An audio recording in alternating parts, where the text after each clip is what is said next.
Hello students, आप सभी का एक बार फिर से बालाजी स्टडी यूट्यूब चैनल पर स्वागत करता हूं।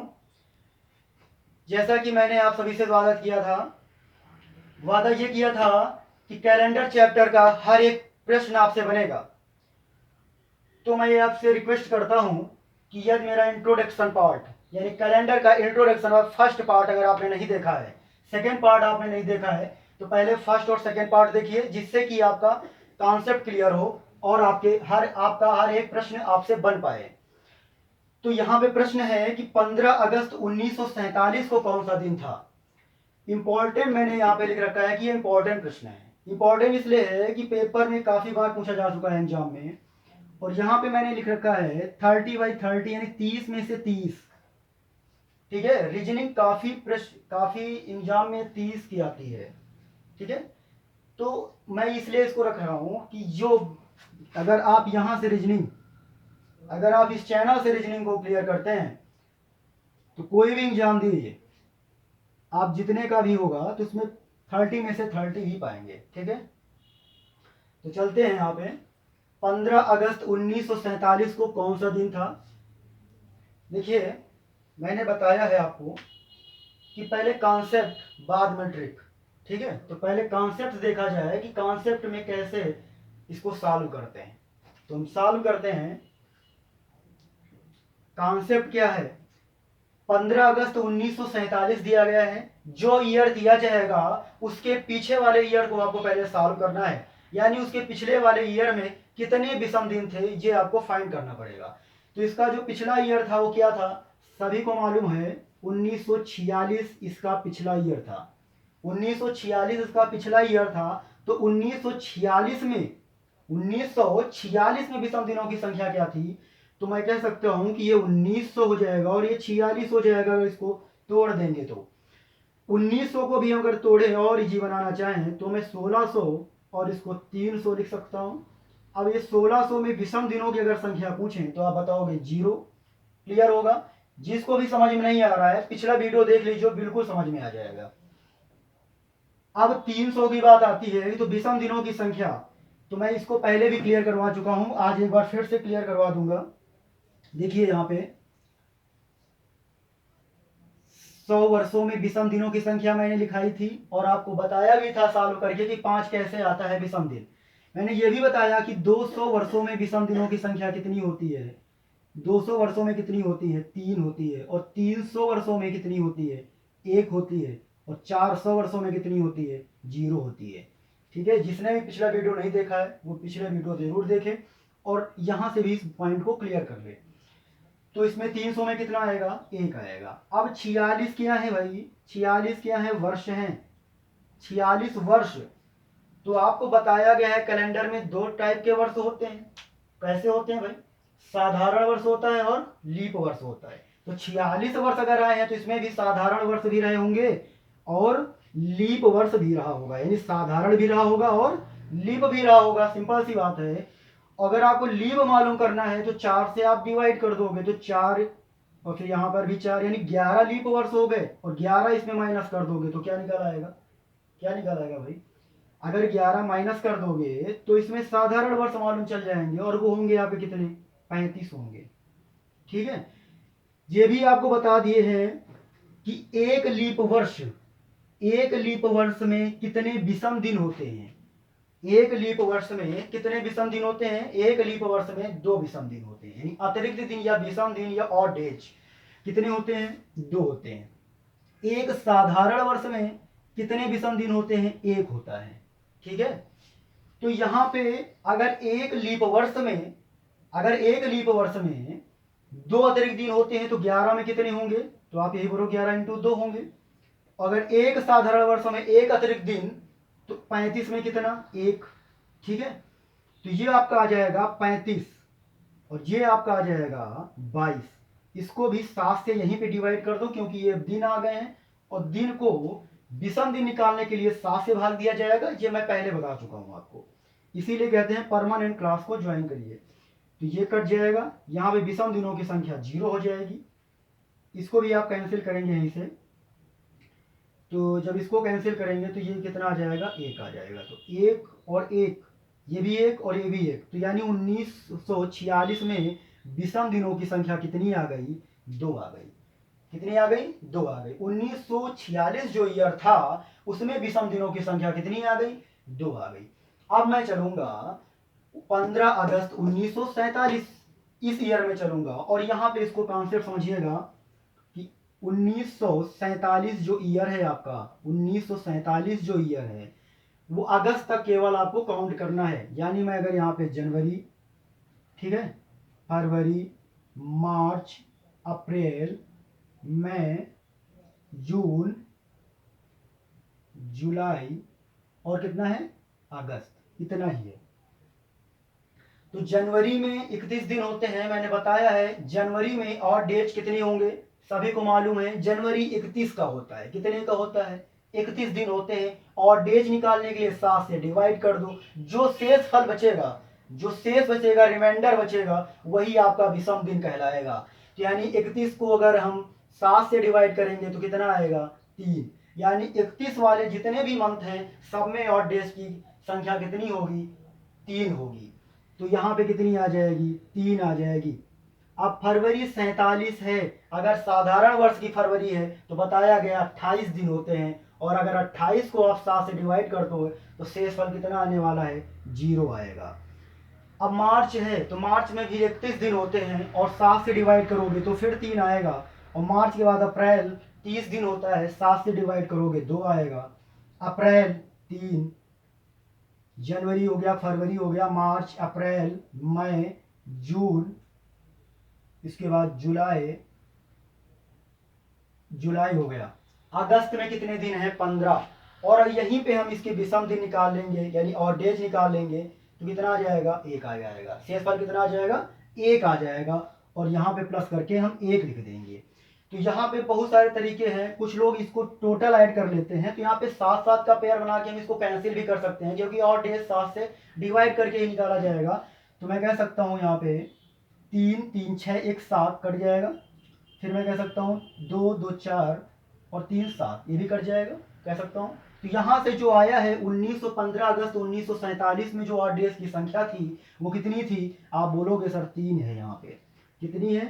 3 है। तो यानी टोटल जो ऑड डेज आए हैं, टोटल जो ऑड डेज आए हैं हमारे पास, तो टोटल जो ऑड डेज आए हैं वो 2 + 3 आया हुआ है। 2 + 3 आया हुआ है, और 2 + 3 मीन्स हो गया 5। और मैंने 5 बताया था किस दिन को शो करेगा? 5 जो 5 आएगा वो शो करेगा आपको फ्राइडे यानी शुक्रवार को शो करेगा। ठीक है, किसको करेगा? फ्राइडे यानी शुक्रवार को करेगा। तो यानी 15 अगस्त 1947 को कौन सा दिन था? तो 15 अगस्त 1947 को शुक्रवार था। ठीक है, नेक्स्ट प्रश्न में चलते हैं और सीखेंगे हम लोग। सेकंड क्वेश्चन है 6 मई 2019 को कौन सा दिन था? मैंने आपको कॉन्सेप्ट सिखाया है, आप सभी लोग यही बोलते हैं कि सर इतना लेंदी कैसे हम सॉल्व करेंगे? वहां पे बिल्कुल शॉर्टकट ही बताएंगे, लेकिन कॉन्सेप्ट तो आना चाहिए ना। अब हम डायरेक्ट अगर बोल देंगे 2000 में आप 0 लिखो, 19 में आप इतना लिखो, समझ में नहीं आएगा। यही नहीं समझ में आ रहा है तो इसके आगे कैसे आएगा? तो पहले आप बेस सीखिए, उसके बाद आप देखिए इस क्वेश्चन में कैसे शॉर्टकट होगा। ठीक है, 6 मई 2019, ठीक है, कौन सा दिन है? 6 मई 2019 को कौन सा दिन था? तो मैंने आपसे यही बोला है कि इसके पिछला ईयर में चले जाओ, इसके पिछले वाले ईयर में चले जाओ। तो आप सर बोलोगे कि 2018 में चले जाएंगे ना, ये बोलोगे कि 2018 में जाना होगा। तो 2018 में मैं 2000 को क्या लिख सकता हूं? 2018 में 2000 को क्या लिख सकता हूं? 0। अब 2000 को 0 क्यों लिख सकता हूं? जरा ये देखो, इसमें मैं इसको इस तरीके से तोड़ सकता हूं ना, 2000 और इसको 18 में। तो 2000 मैंने कहा है कि लीप वर्ष 400 से डिवाइड करो। अगर ये जो शताब्दी 400 से डिवाइड हो गई, अगर 400 से डिवाइड हो गई तो 0 ही लिखना है। तो ये 400 से डिवाइड हो गई तो 0 ही लिखना है। अब इस 18 में समझिएगा थोड़ा सा, 18 क्या है आपके? 18 वर्ष हैं। 18 क्या है? 18 वर्ष हैं, जिसमें कि 18 वर्ष हैं जिसमें कि साधारण भी होगा और लीप भी होगा, साधारण भी होगा और लीप भी होगा। तो मैं ये कह सकता हूं कि साधारण जो है वो 365 का होता है, और लीप जो है वो 366 का होता है। यानी ये दिन होते हैं साधारण में और ये दिन होते हैं लीप में। तो यहां से एक बात समझ में आ गई, यहां से एक बात ये समझ में आ गई कि लीप में साधारण हो सकता है। लीप वाले को, यानी लीप जो ईयर है उसको साधारण माना जा सकता है, लेकिन साधारण वाले को कभी लीप नहीं माना जा सकता। क्यों? क्योंकि इसमें एक दिन कम है इसकी अपेक्षा। तो मैं कह सकता हूं कि इसमें 365 है लेकिन इसमें 366 नहीं है। तो मैं 18 वर्षों को यदि मैं साधारण मान लूं थोड़ी देर के लिए तो कोई दिक्कत नहीं होगी। तो मैं 18 मान लेता हूं, तो 18 वर्ष हो गए और 4 से डिवाइड किया तो लीप भी मिल जाएंगे। तो लीप 4 से जरा डिवाइड कर दो तो 4 4 4 जा 16 हो जाएगा। तो ये लीप वर्ष आपके आ जाएंगे। अब इनको ऐड कर लीजिए तो ये 22 हो जाएगा और 7 से डिवाइड कर दीजिए तो कितने लीप आपका अतिरिक्त दिन आ गया, जो ऑड डेज आ गया 2018 का ऑड डेज कितना आ गया सर? बोलोगे कि एक आ गया सर, एक आ गया। Very simple. इसी को मैंने पहले स्टेप टू स्टेप बताया था तो वो लेंदी हो गया था थोड़ा सा, लेकिन उसको समझना जरूरी था। अब मैं 6 मई 2019 की ओर चल रहा हूँ, 6 मई 2019 की ओर चल रहा हूँ। तो वहां पे क्या होने वाला है जरा देखो, ये आपका जनवरी हो जाएगा, ये आपका फरवरी हो जाएगा और ये आपका मार्च हो जाएगा और ये आपका जनवरी फरवरी मार्च अप्रैल हो जाएगा और ये हो जाएगा मई। ओके, तो जनवरी मैंने बताया है 3 हो जाएगा और फरवरी 0 हो जाएगा, मार्च अप्रैल और मई में कितने हैं 6। यहाँ पे कितना है 6 है। तो आप इसको फिर ऐड कर लीजिए 3 3 6 और ये 12 और ये कितना हो जाएगा 12 और 2 कितना हो जाएगा 14 और 7 से डिवाइड क्यों कर रहे हैं? क्योंकि और डेज निकालने हैं और 7 और इसको 2 जा यानी 0 हो जाएगा। तो यहाँ पे 6 मई 2019 के और डेज कितने आए हैं? कितने आया है भाई? और डेज कितना आया है? टोटल और डेज कितना आया है? आप बोलोगे सर 0 इसमें आया था और ये 6 मई 2019 में कितना आया है? 0 आया है। ऐड करोगे 1 आ जाएगा। 1 किसको शो करता है? रिप्रेजेंट किसको करेगा? मंडे को, यानी मैं बोल सकता हूं सोमवार को। क्या बोल सकता हूं? सोमवार या फिर मंडे। ओके, किसको रिप्रेजेंट करेगा? मंडे को। तो 6 मई 2019 को कौन सा दिन था? सोमवार था। नेक्स्ट प्रश्न दिया हुआ है आपको, आप लोग सॉल्व करिए। 1 जनवरी 1900 को कौन सा दिन था? 1 जनवरी 1900 को कौन सा दिन था? तो 1 जनवरी 1900 को कौन सा दिन था? ये प्रश्न आपको करने हैं। क्वेश्चन आया है आपके पास 1 जनवरी 1900 को कौन सा दिन होगा?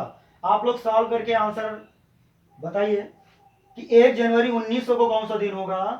तो यहां पे आप यही एक बैक जाइएगा, 1 ईयर बैक जाएंगे तो 1 ईयर बैक का मीन्स क्या हो जाएगा? 1 ईयर बैक का मीन्स क्या हो जाएगा भाई? कितना आएगा? 1999। 1 ईयर बैक 1999। बहुत सारे लोग यहाँ पे गलती करेंगे, 1999 लेकर आएंगे। ठीक है, ध्यान देना है। 1899 होगा। कितना होगा? 1899। 1 ईयर बैक जाओगे तो इसके पीछे। ठीक है, यहाँ पे अधिकतर बहुत सारे बच्चे यही गलती करेंगे कि 1999 लिखेंगे, क्योंकि उनको समझना तो है कुछ, उनको डायरेक्ट लिख देना है क्योंकि वो रटते हैं। तो रटना नहीं है, समझना है। तो 1899 में क्या है कि मैं 1800 को क्या बोल सकता हूं? अब 1800 एक शताब्दी हो गई और 99 अलग कर दीजिए। अब देखिए थोड़ा यहाँ से, आप लोग कह रहे थे थोड़ा 60 बताइए, तो 60 देखो क्या है। 1800 को 4 से डिवाइड लगा दो, भाग लगा दो जरा सा। तो 1800 को मैं 400 से अगर डिवाइड करता हूँ तो 4 चौके 16, 4 चौके 16, 200 बचता है और 200 में मैंने कितना लिखा है? 3। तो मैं यहाँ पे 3 लिख सकता हूँ। मैंने क्या किया एक बार फिर से ध्यान समझिएगा। 1800 को 400 से डिवाइड लगाना है तो शेष कितना बचेगा? 200 बचेगा कि नहीं बचेगा? बिल्कुल बचेगा सर। तो मैं बिल्कुल बचेगा। तो 200 में कितने भी सम दिन होते हैं? 3 होते हैं। तो मैंने 3 लिख दिया, कोई दिक्कत नहीं।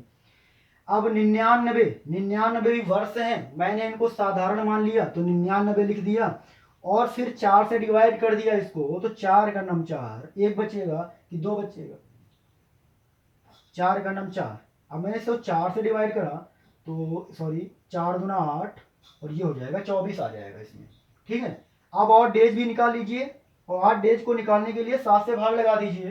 तो 7 से जरा इसको भाग लगाइए, 7 का नाम 7 और कितना बचेगा 2 और यहाँ पे कितना आ जाएगा 1। यानी इसका जो ऑडेज आएगा, तो मैं यहाँ पे ऑडेज निकाल रहा हूँ, विषम दिनों की संख्या निकाल रहा हूँ। 7 से जब डिवाइड करोगे इसको तो 7 का नाम 7 कितना बचेगा 2 बचेगा और यहाँ पे 7 चौके 28, यानी विषम दिनों की संख्या कितनी आएगी 99 में अगर 7 से भाग करते हो तो 1 आएगी।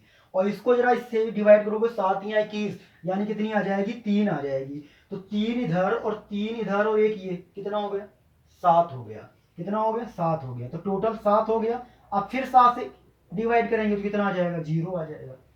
कितना आ जाएगा भैया 0 आ जाएगा। तो 1899 में कितना आ गया 0 आ गया।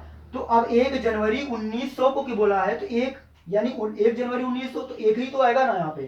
तो 1 प्लस 0 अगर टोटल ऑडेज पूछे जाए तो 1 प्लस 0 यानी 1 प्लस 0 1 आएगा। और 1 किसको शो करेगा 1 सोमवार को शो करेगा। यानी इसका भी आंसर कितना आ जाएगा सोमवार आ जाएगा। 1 जनवरी 1900 को कौन सा दिन था तो आप बताओगे सोमवार था। इससे भी ज्यादा आसान अब आपको नहीं मिलने वाला है।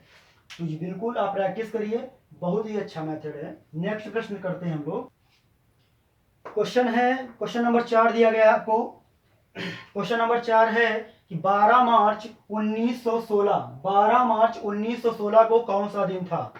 ठीक है, सिंपल सा लॉजिक बताया है और वादा भी आपसे किया गया है कि सारे प्रश्न कैलेंडर के यानी रीजनिंग के मैं जितने भी चैप्टर पढ़ाऊंगा सब प्रश्न बनेंगे, बस कॉन्सेप्ट सीखते जाओ। आपको कुछ रटना नहीं है, ट्रिक रटनी नहीं है। कितने ट्रिक रट पाओगे? अगर ट्रिक रटते हो तो फिर जीएस में फेल क्यों हो जाते हो भाई? अगर आपको ट्रिक रटने की इतनी जरूरत है तो जीएस में क्यों फेल हो जाते हो, क्यों नंबर कम लेकर आते हो? तो कहने का मीन्स ये है कि आप ट्रिक रट नहीं सकते हो, बस थोड़ी देर के लिए आपको अच्छा लगता है ट्रिक और उससे प्रश्न बन जाते हैं लेकिन पेपर में नहीं बन पाते हैं। तो रिक्वेस्ट है कि आप लोग ट्रिक के पीछे मत भागें, कॉन्सेप्ट सीखिए, थोड़ी सी मेहनत करना सीखें। और यहाँ पे प्रश्न है कि 12 मार्च 1916 को कौन सा दिन होगा। 12 मार्च मैंने जैसा बताया है कि 1 ईयर बैक जाएंगे तो ये 1900 कितना हो जाएगा। आप बोलोगे सर 1915, और 1900 में 1900 जो आएगा 1900 प्लस 15 ईयर आएंगे इधर। तो 1900 को 400 से जरा डिवाइड करो, 1900 को जरा 400 से डिवाइड करिए तो आप सर बोलोगे इतना शेष बचेगा। मैं अगर आपसे पूछूं कि कितना शेष बचेगा तो आप सिंपल बोलोगे सर 300 बचेगा। 4 चौके 16 और 16 3 19 यानी 3 बचेगा। तो मैंने 3 पे क्या लिख रखा है 1, यानी 300 वर्षों में विषम दिनों की संख्या मैंने कितनी बताई थी, कितनी बताई थी भाई 1 बताई थी। तो 1 लिख दीजिए और 15 जो था इसमें 15 भी लिखना है और 4 से डिवाइड करो तो कितना आएगा 4 3 12, तो 3 लिख दो जरा। इसमें कोई दिक्कत, कोई दिक्कत नहीं। अब इसमें भी सम दिन क्योंकि 7 से ये ज्यादा है तो 7 गुना 14 एक इधर से आ जाएगा। तो ये टोटल जो आपका आएगा विषम दिन 5 आ गए। वेरी सिंपल, समझ में आ रहा होगा सभी को। यानी 1915 में विषम दिनों की संख्या देखो कितनी आ गई 5 आ गई। कितनी आ गई 5 आ गई। तो 12 मार्च की बात कर रहा है तो मैं 12 मार्च भी निकाल सकता हूं। तो 12 मार्च क्या आएगा 3 यानी जनवरी, और फरवरी इसको जरा 4 से डिवाइड करो क्योंकि ये आपका लीप ईयर है। ध्यान दीजिएगा यहाँ पे ये आपका लीप ईयर है। तो फरवरी जो होगी वो कितने की हो जाएगी 29 की। तो यहाँ पे और डे 29 को 7 से डिवाइड करो तो कितना आ जाएगा 1 बचेगा। शेषफल कितना बचेगा 1 बचेगा। तो जनवरी फरवरी और मार्च में कितना है 12, और 12 को 7 से डिवाइड करो कितना बचेगा 5 बचेगा। कोई दिक्कत नहीं होनी चाहिए। तो ये हो जाएगा आपका 4 और ये हो जाएगा कितना 5, तो 5 9 हो जाएगा। कितना हो जाएगा 9। तो 9 उधर से और ये इधर, तो 9 5 कितना होगा भाई, तो 9 5 शायद 14 होगा और 7 से डिवाइड करेंगे तो कितना आ जाएगा 0। यानी टोटल ऑडेज की संख्या जो है यहाँ पे 0 आई है। तो 0 किसको रिप्रेजेंट करेगा, आप बोलोगे रविवार को करेगा यानी संडे को करेगा। तो आपका आंसर होगा कि सर 12 मार्च 1916 को कौन सा दिन था, तो आप बोलोगे सर संडे था या रविवार था। ठीक है, इसी तरीके से आप लोग प्रैक्टिस करिए और